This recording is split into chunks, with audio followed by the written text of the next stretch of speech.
गांव में एक मेरी नाम की लड़की रहती थी। उसका विवाह तय हुआ था जोसेफ नाम के लड़के के साथ। तो एक रात को मैरी अपने घर पे सो रही थी। अचानक उसकी आंखों के आगे एक लाइट चमकी। उसको लगा ये कहाँ से रोशनी आ रही है। तो उस रोशनी के बीच में से उसको कुछ दिखाई दिया, कोई रिफ्लेक्शन। उसको लगा कि कोई तो है। उसने ऐसे देखा तो उसमें से आवाज आई कि डरो मत, मैं देवदूत हूँ, मैं भगवान का दूत हूँ, मुझे भगवान ने भेजा है एक मैसेज देने के लिए तुमको। वो कहती है भगवान ने तुम्हें भेजा है मुझे मैसेज देने के लिए? क्या मैसेज दिया है भगवान ने मेरे लिए? उसने कहा भगवान ने तुम्हें एक खास काम के लिए चुना है। वो काम है तुम्हें एक पुत्र को जन्म देना होगा। तुम्हारे घर से एक पुत्र होगा जो इस धरती का तारनहार होगा, जो इस धरती को कल्याण करेगा, जो इस धरती पे। तो वो कहती है भगवान ने मुझे चुना है इस काम के लिए। How lucky I am.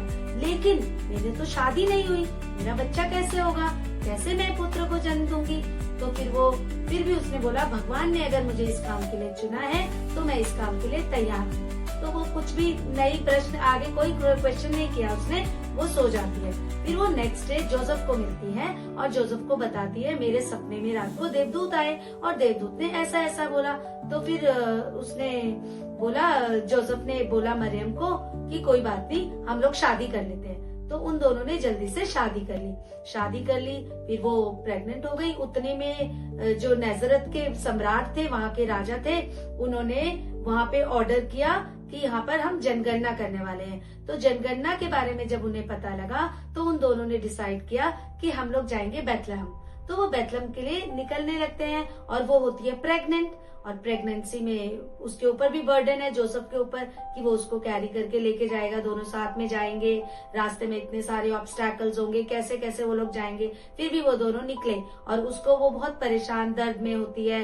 फिर भी वो जोसेफ को रास्ते में बोलती है आप परेशान मत हो, मैं बिल्कुल ठीक हूँ, मुझे भगवान, ऊपर से हमारा भगवान रक्षा करेंगे, हम चलते हैं सब अच्छा होगा। तो इस तरह से दोनों एक दूसरे को हिम्मत देते हुए आगे बढ़ते हैं।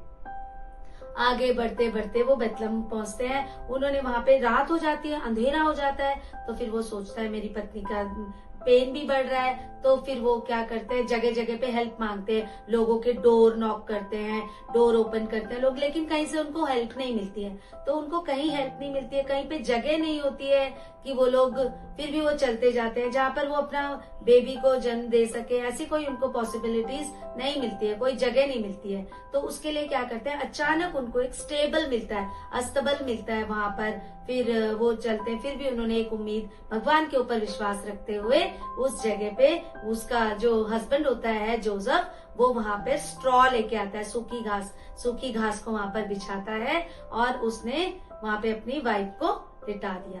तो वहां पर जब वो वाइफ लेट जाती है तो रात को इतनी, मतलब स्टार्स ट्विंकल कर रहे होते हैं स्काई में और मतलब बहुत वो चमकती हुई रात होती है। उस रात को जोसेफ, हमारे जीसस क्राइस्ट का जन्म हो जाता है। तो जैसे ही वो जन्म होता है लोगों को पता चलता है, खुशी की लहर दौड़ने लगती है और वहां पर लोग सभी उसको देखने आते हैं और सब तरफ सब बोलते हैं जीसस क्राइस्ट, हमारे जीसस का जन्म हो गया, हमारे जीसस का जन्म हो गया। और सब लोग इतने खुश हो जाते हैं। वहां पर मैरी, जोसेफ और छोटा बेबी जीसस सबको बहुत खुशियों से भर देता है ये छोटा सा बच्चा। तो इस तरह से हमने जीसस क्राइस्ट को इस धरती पे पाया और हम उस दिन से अपने इस फेस्टिवल को बड़े जॉय के साथ सेलिब्रेट करते हैं। विश यू अ वेरी मेरी Christmas and a happy new year.